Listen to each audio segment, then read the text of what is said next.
Pour ce samedi, le 15 janvier 2022. On commence tout de suite notre sélection avec cette information. Lors de la cérémonie de clôture de la 4e édition du Forum mondial de la jeunesse, le FMJ à Sharm el-Sheikh, le président Abdel Fattah el-Sisi a prononcé une allocution au cours de laquelle il s'est déclaré fier de la bonne organisation du forum, tout en soulignant l'importance de mettre en œuvre certaines recommandations. Et pour plus de détails, voici un compte rendu. À la clôture du Forum mondial de la jeunesse, le président Abdel Fattah el-Sisi a prononcé une allocution dans laquelle il a souligné l'importance de mettre en œuvre certaines recommandations. Déclarer l'année 2022 comme celle de la société civile afin de la direction du Forum, les autorités et les institutions concernées de l'État, créer une plateforme de dialogue efficace entre l'État, la jeunesse et les institutions de la société civile locale et internationale. Confier à la direction du Forum d'activer son initiative lancée en créant un incubateur mondial pour les entrepreneurs, les projets émergents et les petites entreprises, en coordination avec la présidence du Conseil des ministres et les autorités responsables, avec l'élargissement de la participation du secteur privé, les institutions financières et les partenaires au développement dans cette initiative.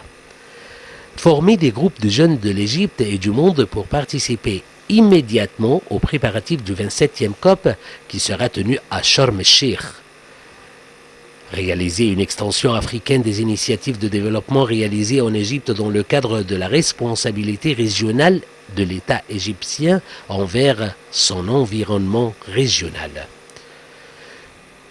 Charger l'Académie nationale de formation de préparer les programmes de formation spécialisés pour les jeunes arabes et africains afin de développer leurs compétences pour faire face aux changements causés par la pandémie du coronavirus et les conflits actuels, dont le principal est le développement des capacités des jeunes à l'entrepreneuriat et à la technologie.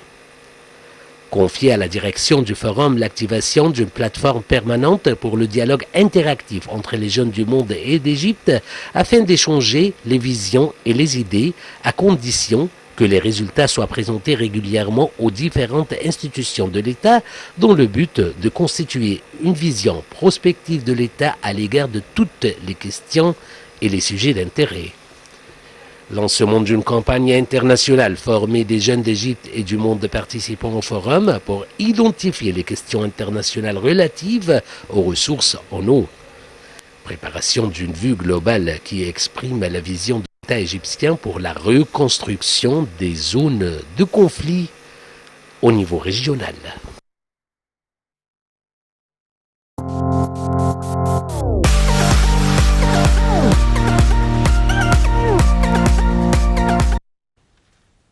Et l'épouse du président de la République, Mme Ntassar el-Sisi, a transmis ses salutations aux participants au Forum mondial de la jeunesse via son compte sur les réseaux sociaux. Elle a également salué les dialogues et les discussions qui ont eu lieu avec les dirigeants de l'avenir, selon ses propres termes. Mme Ntassar el-Sisi a également félicité les organisateurs du forum pour le grand succès concernant le choix de ses thèmes et ses séances, tout en appréciant le niveau de l'organisation et l'application des gestes barrières contre le coronavirus. Elle a exprimé son appréciation et son inspiration à la persévérance des jeunes pour l'organisation de la prochaine édition du forum.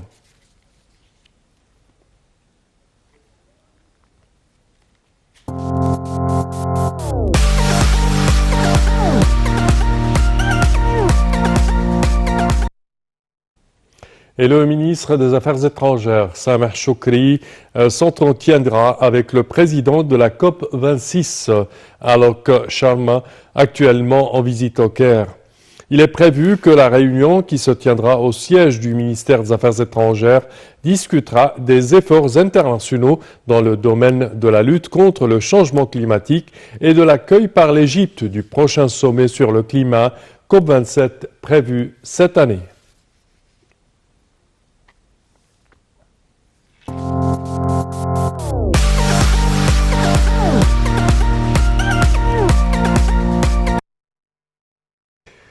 Et le ministère de la Santé égyptien a annoncé que 893 personnes rétablies du coronavirus avaient quitté les hôpitaux de confinement après avoir reçu les soins médicaux nécessaires, portant ainsi le nombre total de personnes rétablies du coronavirus jusqu'à présent à 331 607 personnes.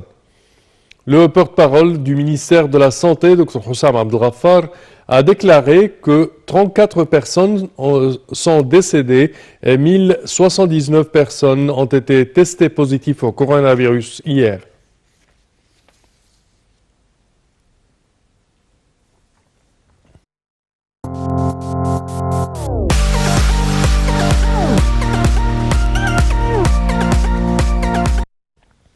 Renouvellement des licences des aéroports de Luxor, de Aswan et de Burj Al Arab.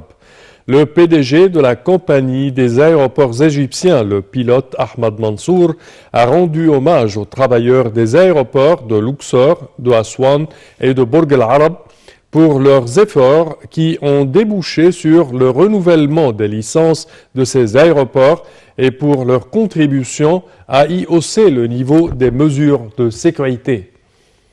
L'aéroport international de Luxor avait réussi à renouveler sa licence pour une période de 3 ans. De plus, l'aéroport international de Burj Al Arab avait obtenu une licence pour une période de 2 ans et l'aéroport international de Aswan avait obtenu un renouvellement de licence d'aéroport pour 1 an. Il est à noter que la licence est renouvelée sur la base de la conformité de toutes les procédures opérationnelles des infrastructures et des procédures de sécurité aéroportuaire d'après les normes internationales fixées par l'Organisation de l'aviation civile internationale OACI, ainsi que d'après les examens effectués par l'aviation civile égyptienne afin d'autoriser le renouvellement des licences de ces 3 aéroports.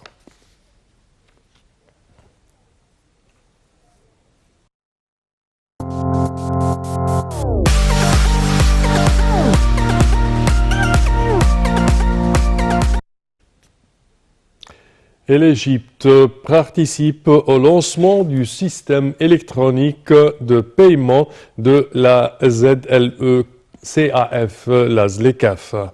Alors, la ministre de l'Industrie et du Commerce, Nevin Gama, a présenté au président Abdel Fattah el-Sisi, au cours d'envoi du système électronique panafricain de paiement et de règlement PAPSS de la zone de libre-échange continentale africaine, ZLECAF, tenue à Accra, en présence du président de la République du Ghana, Nana Akufo-Addo. La cérémonie, placée sous le thème « Lier les paiements et accélérer le commerce en Afrique », vise à optimiser et le profit tiré de ce système et de chercher à réaliser l'intégration commerciale dans les pays du continent africain.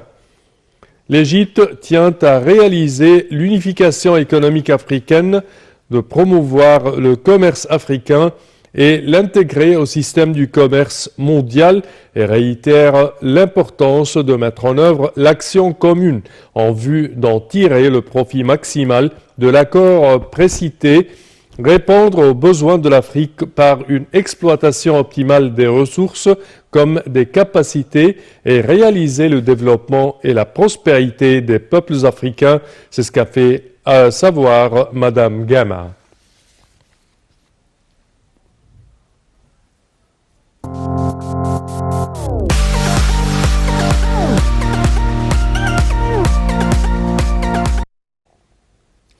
Examen de la coopération entre le ministère de l'Immigration et la PAM, le Programme alimentaire mondial. La ministre d'État pour l'immigration et les affaires des Égyptiens à l'étranger, Nabila Makram, a examiné avec la directrice régionale du bureau du Programme alimentaire mondial, la PAM, Corinne Fischer, et le directeur régional du Programme alimentaire mondial, au Caire, Pravin Agrawal, les moyens de renforcer la coopération entre le ministère et le PAM et ce, en marge de la 4e édition du Forum mondial de la jeunesse, le FMJ. Selon un communiqué du ministère, la réunion a porté sur la coopération commune au cours de la prochaine période à la lumière du succès réalisé sur le plan de la mise en œuvre de l'initiative Digital Beginning lancée par le ministère en coopération avec le programme et l'Académie arabe pour les sciences et la technologie dans le cadre de l'initiative présidentielle Bateau de secours pour mettre un terme à l'immigration clandestine. La ministre s'est réjouie de la coopération fructueuse entre le ministère et le PAM dans un nombre de programmes lors de la dernière période. Pour sa part, Mme Fleischer a salué le niveau organisationnel distingué du Forum mondial de la jeunesse FMJ au vu de la pandémie de coronavirus, ce qui reflète la capacité de l'État égyptien d'accueillir les événements mondiaux importants.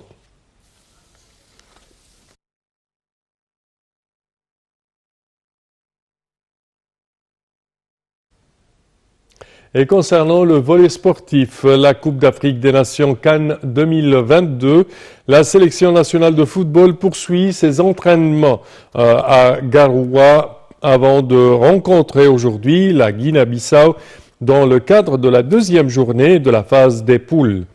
Opposés au Nigeria dans l'affiche du groupe D, dès leur premier match, les coéquipiers de Mohamed Salah ont mal démarré en s'inclinant 1-0.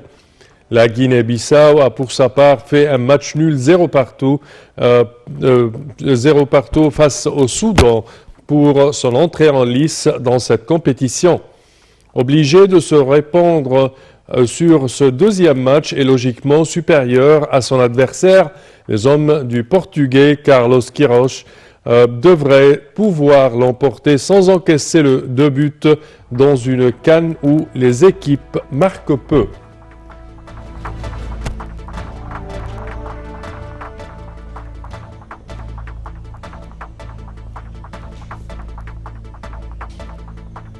Et ceci conclut, chers téléspectateurs, notre édition d'aujourd'hui. Certainement, on souhaite pour notre sélection égyptienne la meilleure chance pour leur match aujourd'hui avec le Guinée-Bissau au cours de la compétition de la CAN 2022. Au terme de cette édition, je tiens à vous remercier d'avoir été des nôtres.